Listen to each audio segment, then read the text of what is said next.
anak-anak itu menariknya di Quran itu diberikan beberapa tahapan pendidikan, tapi seluruhnya itu mengerucut pada arahan untuk masuk ke dunia mereka gitu.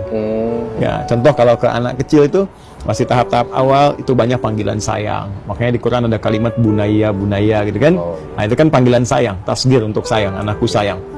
Jadi bisa kita cari misalnya kata-kata yang membuat mereka senang dengan panggilan itu. Sayang, cantik, ya, tampan, soleh, pintar gitu.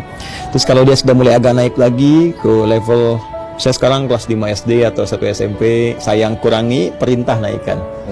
Nah, supaya nanti nggak larut dalam sifat manja. Nah, kemudian nanti kalau udah naik lagi ke 3 SMP, mau kelas 1 SMA, nah perintah kurangi, sayang kurangi, jadikan teman. Karena nalar mereka sudah berfungsi. Nah, jadi kalau tadi Ras kitanya misalnya, ini anak-anak level mana nih?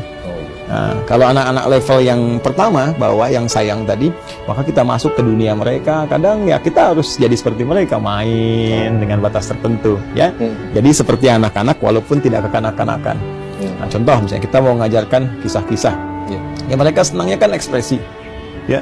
Kemudian motorik mereka kan senang dipacu, makanya mereka senang sesuatu yang menarik, ya. Kita bisa bikin kayak lirik-lirik, gitu kan. Nah, dalam bentuk misalnya bisa dibuat lirik dengan nada tertentu, gitu kan. Terus kayak nyanyian yang mengarahkan pada informasi, nah itu senang mereka.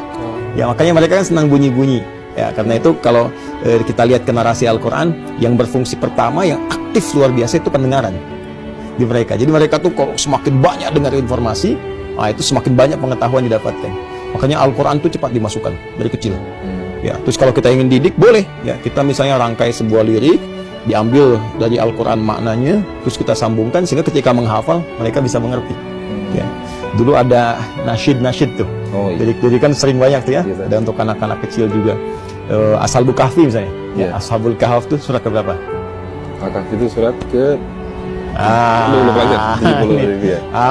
suka nulis surat tapi nggak tahu surat nih.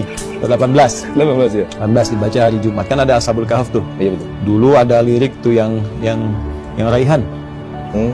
Raihan kan suka ada lirik Ashabul Kahf tuh, kan kita bisa kesampaikan ke mereka. Yang gimana?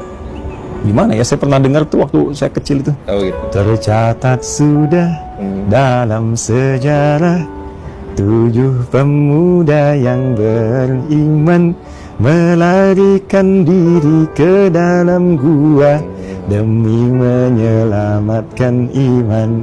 Wah, itu kalau anak-anak dikasih lirik itu, ya, terus dia nyanyikan misalnya, ya, tanpa harus ada instrumen-instrumen lain, itu aja sampaikan. Ya, disangka tidur hanya sehari, rupanya 309 tahun. Zaman berubah beberapa kurun, di bumi bersejarah Urdu. Apa enggak? Baru dengar itu aja. Terus mereka ekspresikan gitu ya. Jadi begitu mereka menyebutkan, itu hafal tuh. Ashabul Kahfi tidur kayaknya cuma sehari, ternyata 309 tahun kan. Tempatnya di mana dan sebagainya. Jadi begitu mereka nanti bergerak menghafal, semakin dewasa, baca Al-Kahf tiap hari Jumat, ingat langsung tahu maknanya. Di dunia anak-anak begitu.